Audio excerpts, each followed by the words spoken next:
Good morning, everyone.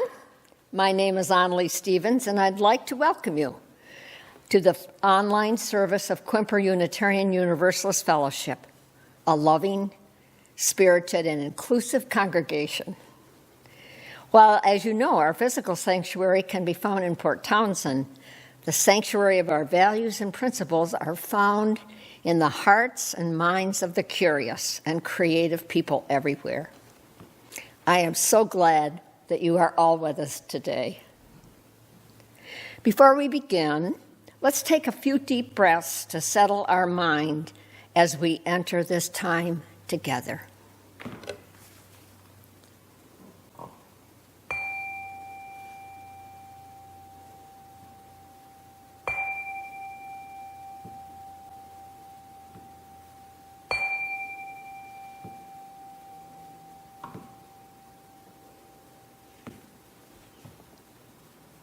In a moment, we'll be lighting the chalice. You might want to get a candle and some matches and light your own to mark our time together. We'll now hear our prelude.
Our opening words today.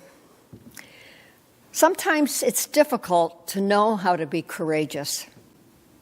The word courage comes from the Latin cor, meaning heart. Originally, courage meant to stand by one's core, which is a striking concept that's actually at the base of most spiritual traditions. And it means that living in the center of what we know and believe is actually what enables us to face whatever that life offers us. And perhaps this is our work at QUUF here as well, to be bold in engaging with the world around us, as well as being courageous in engaging what scares us internally. Now what I'd like to do is acknowledge and welcome those of you who are visiting us this morning. I invite you to say hello in the comment section and tell us your name and where you're from. If you're having a hard time seeing the comments, simply take your device out of full screen mode and you'll see the comment section on the right side of your screen. We'd love to hear from you. So welcome, everyone. Welcome. We're really glad you're with us today. And now, let us join voice in honoring our heart's core for our opening song, Find a Stillness.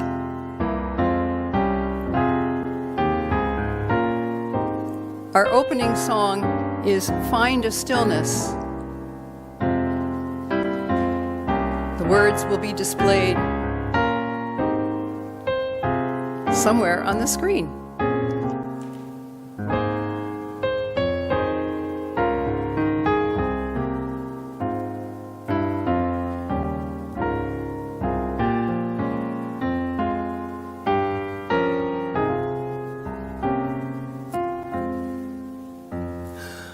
Find a stillness, hold a stillness, let the stillness carry me.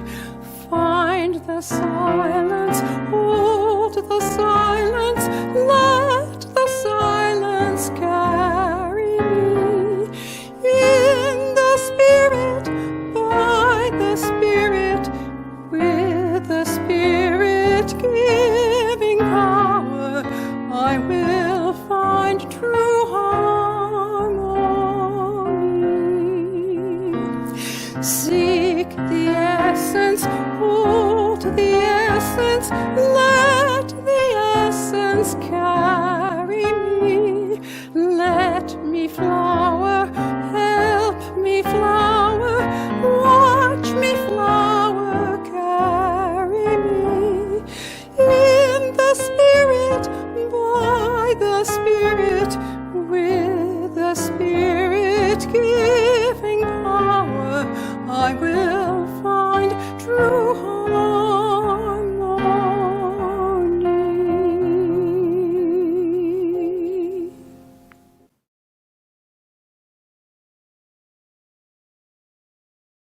Good morning, everyone. Today we're talking about individuality and being yourself. So today, Shaggington and I wanted to share this story about Mulan, who encounters that challenge of figuring out how to best be oneself. This is called From the Stars in the Sky to the Fish in the Sea.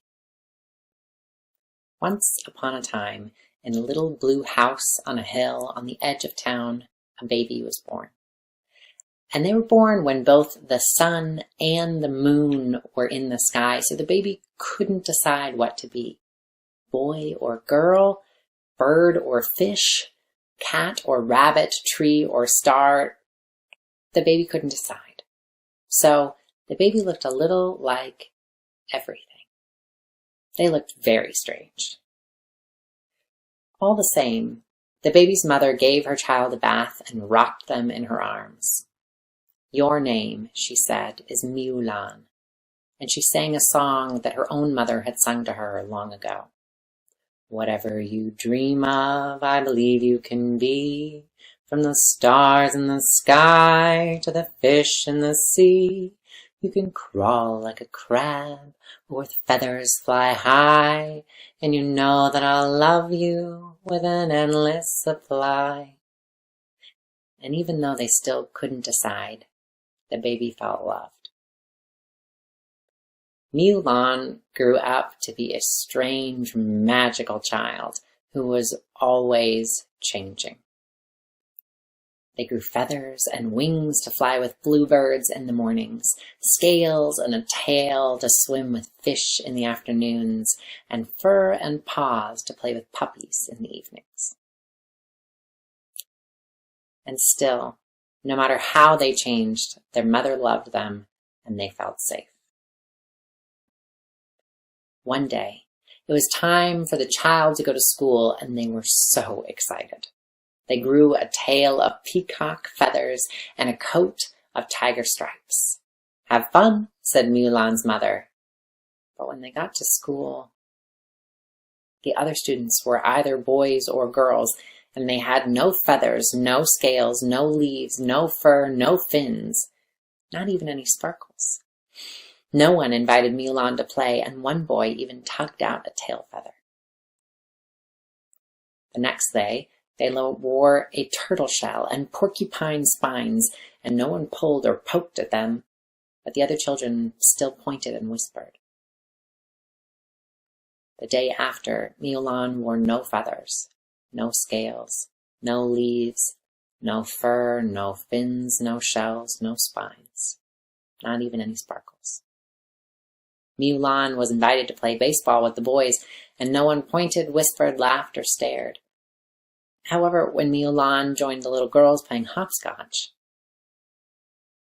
"Boys don't play hopscotch," said a little girl. "Are you a boy or a girl anyway?" asked a little boy. "Didn't you have a shell the other day?" asked a little girl. "And feathers the day before?"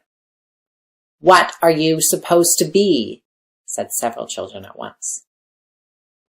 "I don't know," shouted Mulan, and galloped out of the playground on horse's hooves, swam through the stream with a fish's tail, and soared up the hill on an eagle's wings. Mulan went to their mother. "I wore feathers and stripes so that the other kids would think I was beautiful, but they thought I was weird. And so then I wore a shell and spine so that no one would pull or poke me, but they still wouldn't talk to me. And then I tried to be just like everyone else, but I haven't made any friends. I can't decide what to be. Why do I have to be just one thing?" "It isn't always easy to be different from everyone else," said their mother. "But you can only be who you are." "What if the other children don't like who I am?" sniffled Mulan. Their mother smiled, sadly. "I don't know," she said, "but I do know this. Whatever you dream of, I believe you can be, from the stars in the sky to the fish in the sea." Mulan felt loved that night, and they slept a deep sleep. The next day, Mulan wore fur, feathers, scales, leaves, and many sparkles that glittered like stars. For a moment, none of the other children spoke to them, and then a little girl said, "You can fly? That's so cool." "I like your sparkles," said a little boy. "I'm sorry I pulled your feathers," said the boy with red hair. "I was a little envious of them." Mulan asked, "Does anyone want to play with me?" And they showed the other children how to gallop like horses and climb like monkeys and swim like fish. It was fun to be many different things. And the child of fur, feathers, scales, leaves, and sparkles, who was neither boy nor girl, but many things and always changing, felt happy. And in the little blue house on the hill on the edge of town, Mulan's mother smiled and sang the song her mother had sung to her once upon a time. "Whatever you dream of, I believe you can be, from the stars in the sky to the fish in the sea. You can crawl like a crab, or with feathers fly high, and you'll know that I love you with an endless supply." You never have to be just one thing. And it is not always easy to know who you are, and sometimes even harder to be true to ourselves. But know that you bring something unique and special into the world, and I'm glad you are you. Thank you so much, Bo. It's really great to have you back. And now, I have one announcement for you today, and this is about QUUF's Adult Learning Program. We call it ALPS, A-L-P-S. And ALPS is encouraging you to submit a proposal for the fall semester. All of our classes will be online, and we will give technical assistance if you need it. This is a great way to help one another through the pandemic. So, call Rod Mitchell or Patricia Dombrowski to discuss an idea you might have, or you can click on the Adult Learning tab of the QUUF website and submit a proposal electronically. The deadline is August 1st. And now, it's time to receive the offering. If you would like to contribute to the building, the programming, and staffing costs of QUUF, you have 3 options. You may text the amount you'd like to give to the number now showing at the bottom of your screen, or you could go to the website, QUUF.org, and click on the giving link, or you can simply mail a check to QUUF. And now we will gratefully receive your offering as we listen to John Hansen on piano.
Thank you, John, for the gift of your music. And now it's time to share the joys and sorrows of our congregation. As you remember, we always begin with the acknowledgement that our personal joys and sorrows are only a fragment of the joys and sorrows of a larger community of life. And I think it's really very obvious right now that that's true for all of us. And thus we place this first stone, thinking in particular of all the communities in our country that are struggling to find a balance in the midst of so many tough situations.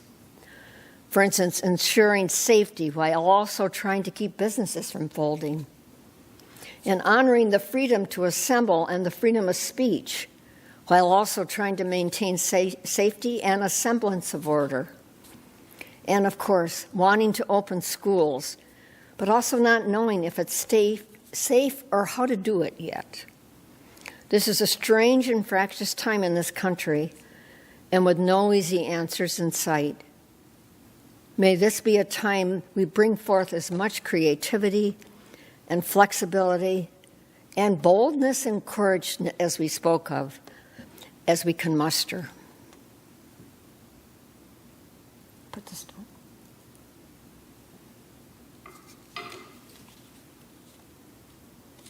And now, within our congregation, we light a candle of sorrow for Kate Fox, whose sister Mary Ann died earlier this month. This loss follows on the heels of the recent loss of Kate's partner, Bob Malin, making this an especially difficult time for her.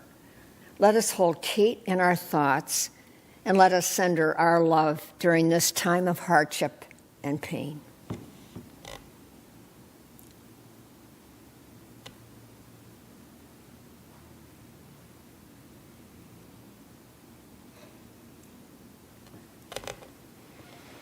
We light a candle of sorrow and also of joy for longtime member Jeanette Rousseau, who will be moving to Oregon City, Oregon in August with her husband. They will join their daughter and granddaughters in a larger home together, and Jeanette plans to join the UU Fellowship there in Oregon City and will greatly miss this wonderful congregation, as we will miss her.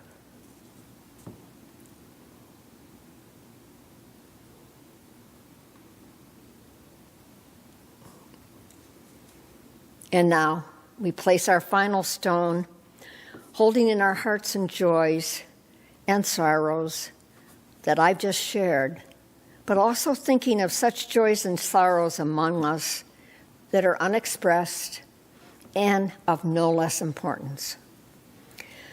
And I think particularly of the distress that many, many of our congregation members are feeling, including myself, during this most just difficult and troubling times.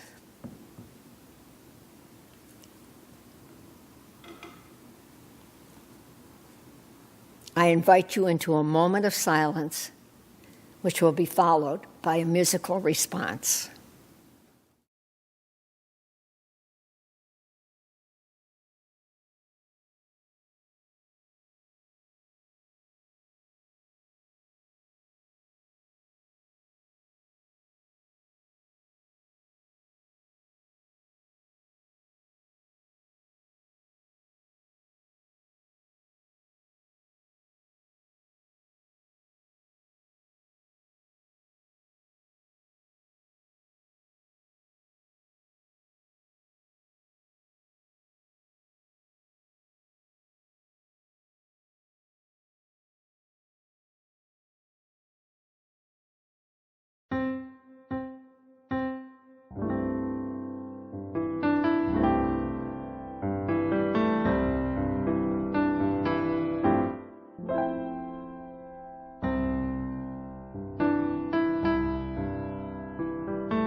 The reading is taken from Ralph Waldo Emerson's essay on self-reliance.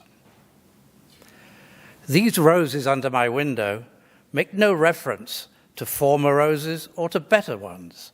They are for what they are. They exist with God today. There is no time to them. There is simply the rose. It is perfect in every moment of its existence. Before a leaf bud has burst, its whole life acts. In the full-blown flower there is no more. In the leafless root there is no less. Its nature is satisfied, and it satisfies nature in all moments alike. There is no time to it. But man postpones or remembers. He does not live in the present, but with reverted eye laments the past, or, heedless of the riches that surround him, stands on tiptoe to foresee the future. He cannot be happy and strong until he, too, lives with nature in the present, above time.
And now, it is my great honor to welcome our guest speaker, Stephen Kunlov.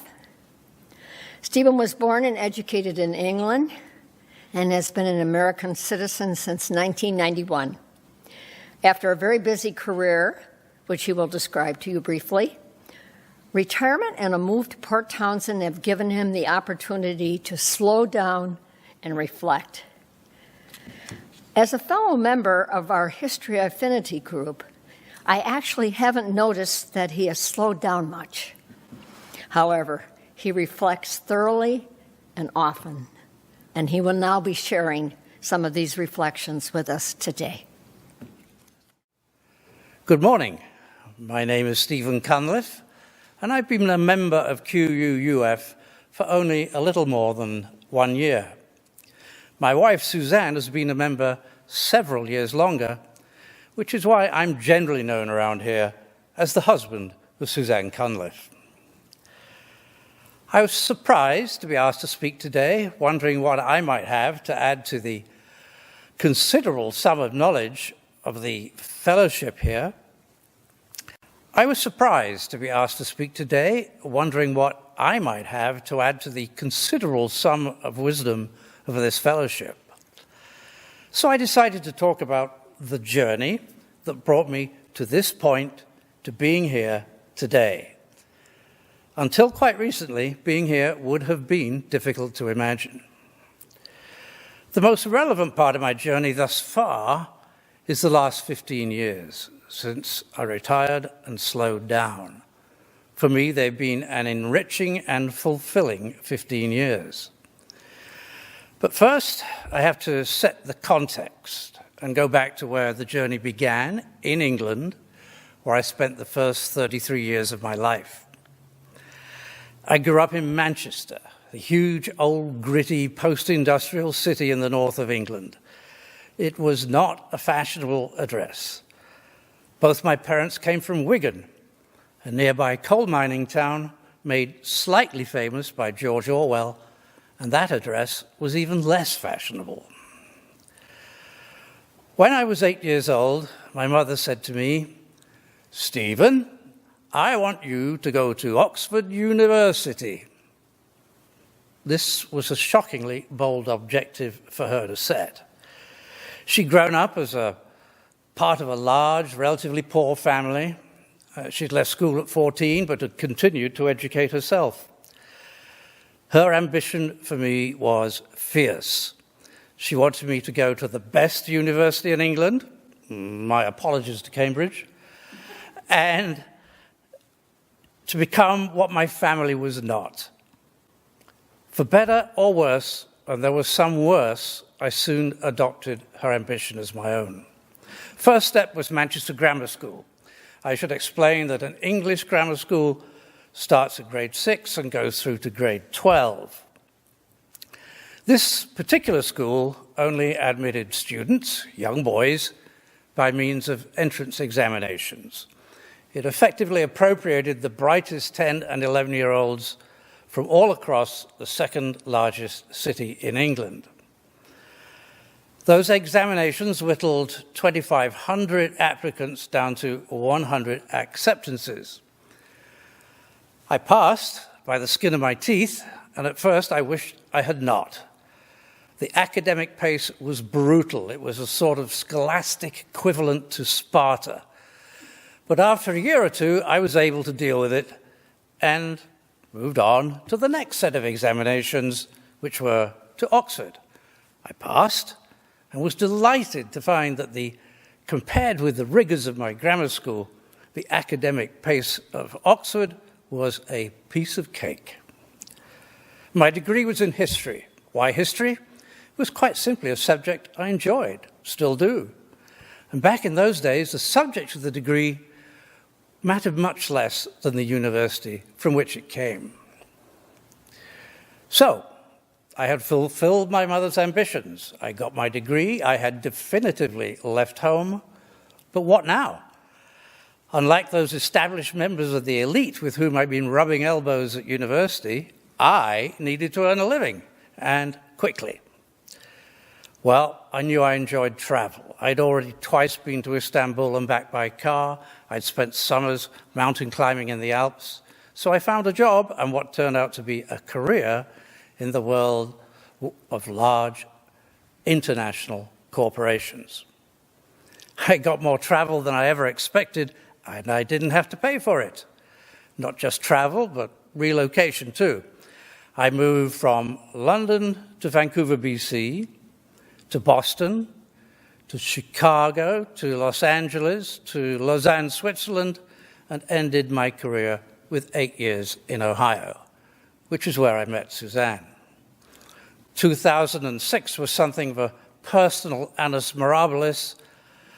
I retired, was married, and turned 60, all in the same year. I mentioned at the beginning that I wanted to talk about enrichment and fulfillment, but I don't want to suggest that there was none of that before I retired. For one thing, I was fortunate enough to have received a good education. And I did find fulfillment in my work, particularly the last 8 years. This job fulfilled my career ambition, to be the head, the president of a large company, thousands of employees, billions of dollars in sales. It was a big responsibility, but it was my responsibility, and that's what I wanted. Frankly, I thought it's a job I could handle, and it did go quite well. But do I take all the credit for it? No, of course not.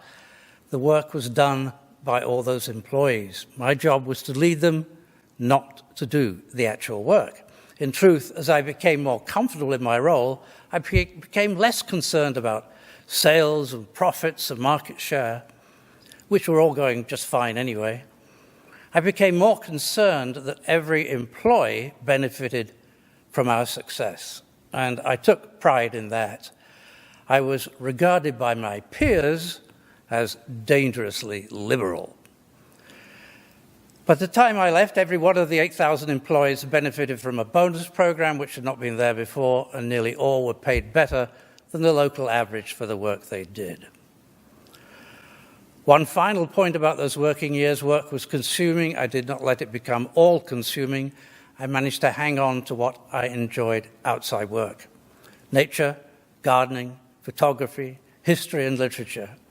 These were little embers that never died and could be brought back into flame when I had the time, once I retired.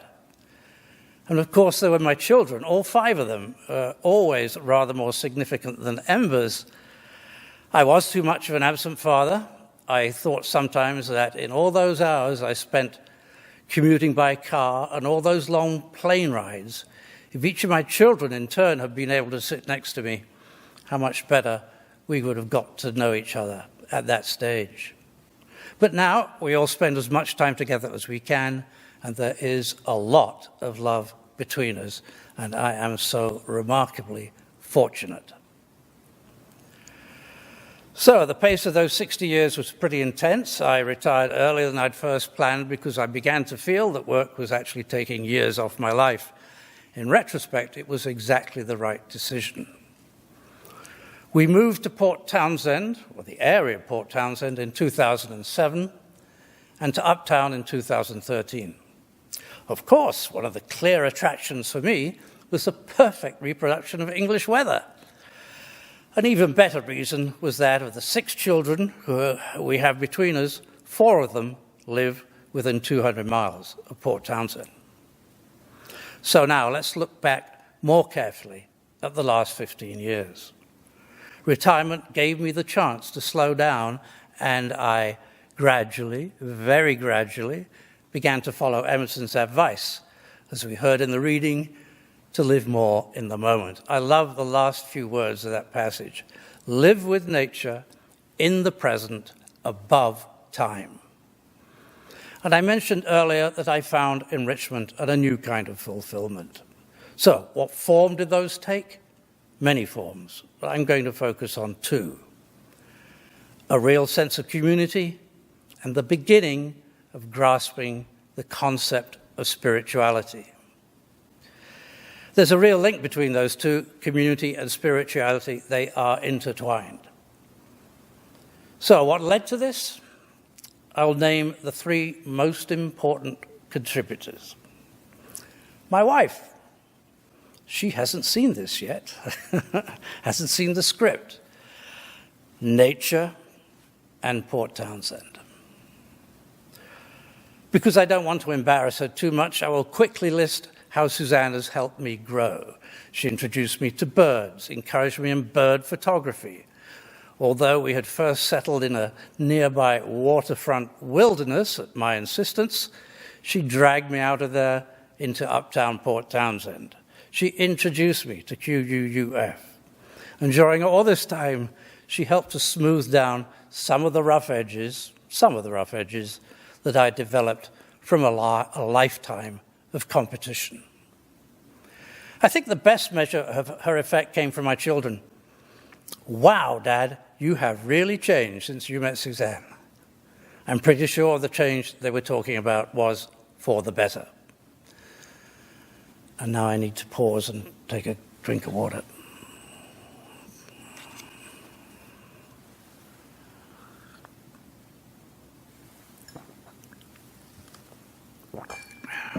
Ting.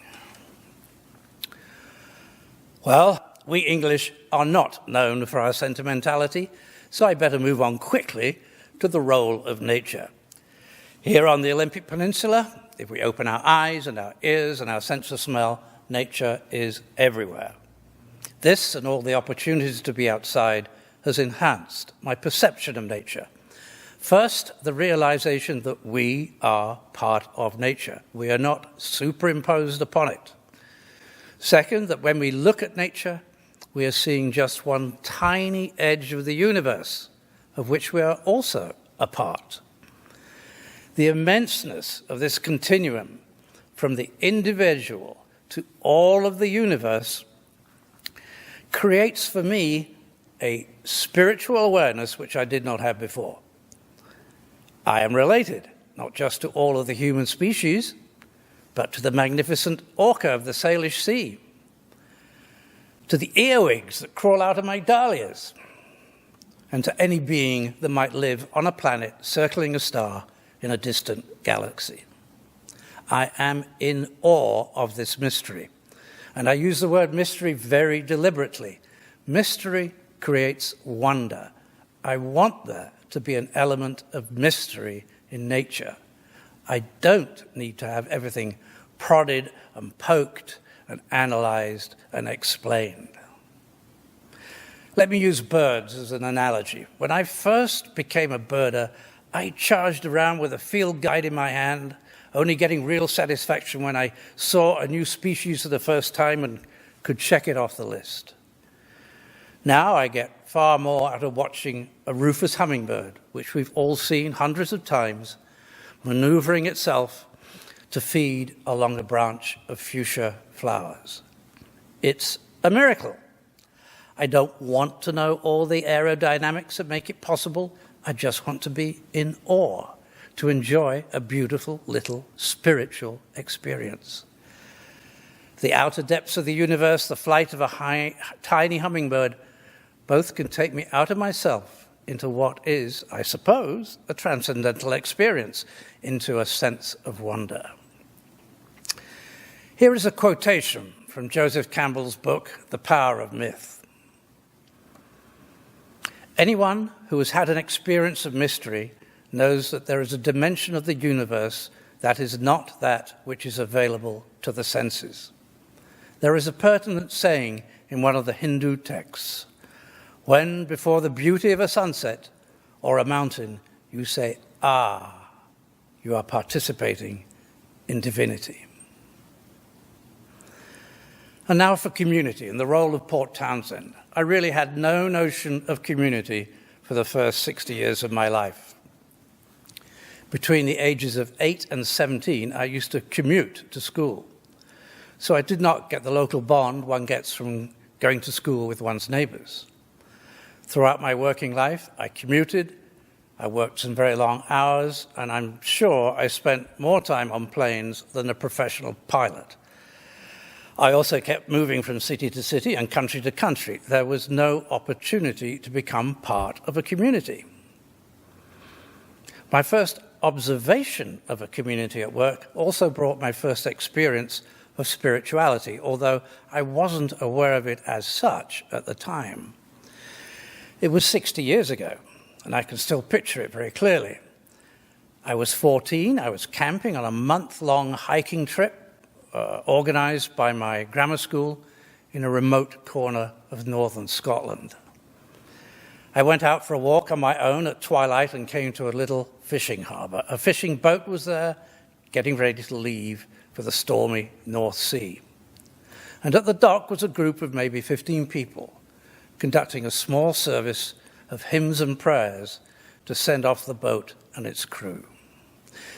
It was getting dark, a scene of dark blues and greys and blacks. Two of the group actually carried lanterns on long poles. I watched from a respectful distance, and I felt the tug of something bigger than my senses could tell me about. At 14, I was skeptical or ignorant about any notion of spirituality, but I got a glimpse of something special and unusual. Port Townsend is the first time I've lived and taken part in a community. It's a small town. You frequently meet the same people in different roles. A visit to the co-op without meeting someone you know is, in fact, a social disaster. Yes, there is a real lack of diversity, particularly in ethnicity and in age, but within these confines there is a tremendous diversity of life experience. I think of meeting people here as being like peeling an onion, especially if you ask questions.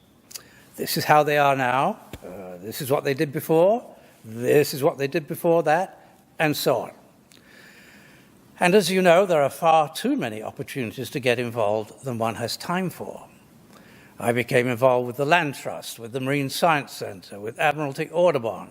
I took Tai Chi classes, became a member of the Port Townsend Gallery, where I sell my nature photography and give the proceeds to support the Land Trust and the Marine Science Centre.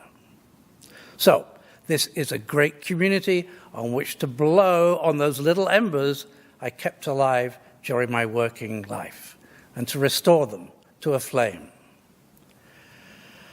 And then we have QUUF. My first point of contact, as Onzi mentions, was with the history group, another one of those little embers. Then onto the Sunday services, and then later on into Alps. During the very first service I attended, I composed in my head a poem. A poem! Well, what's so strange about that? Consider that I had never been a reader or writer of poetry all my life.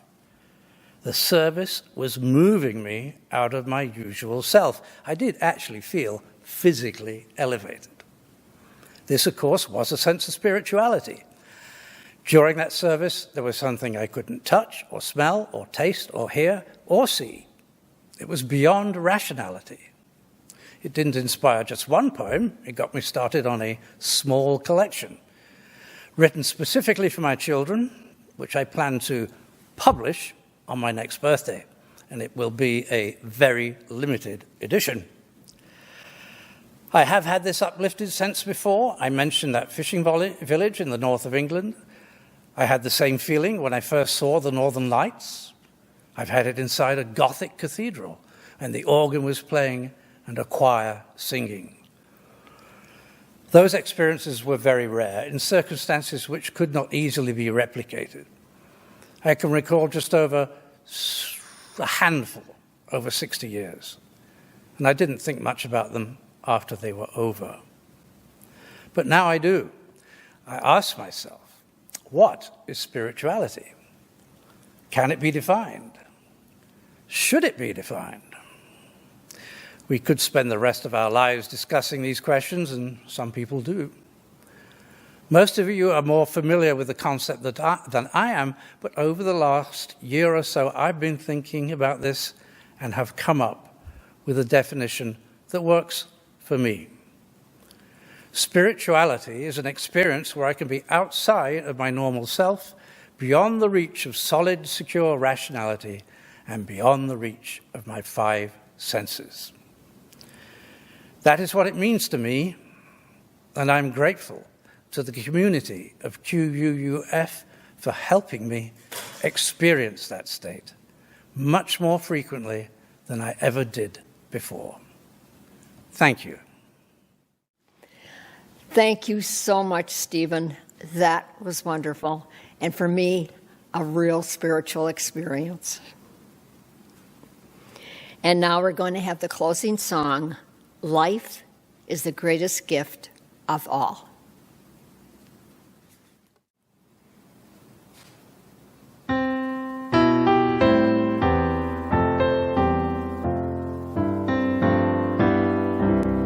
Our closing hymn is Life is the Greatest Gift of All. And the words will be displayed on the screen.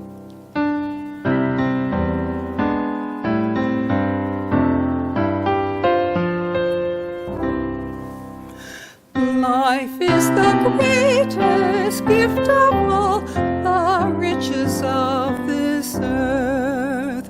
Life and its creatures, great and small, of high and lowly birth. So treasure it and measure it with deeds of shining worth.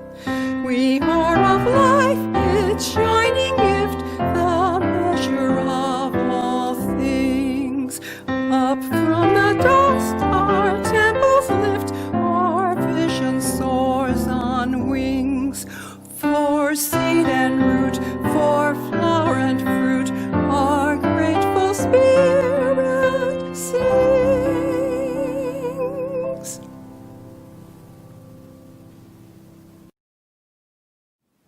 So before we extinguish our chalice, I'd like to remind you that our speaker next week will be QUF member Julie Plachta. She'll be speaking on how to cultivate resilience during a time of change. I think this is going to be a wonderful sermon, and I hope you can join us next week. Now let us join voices in our chalice extinguishing words. We extinguish our flame, but not the light of truth, the warmth of community, the fire of commitment, or the power of transformation. These we carry in our hearts until we are together again.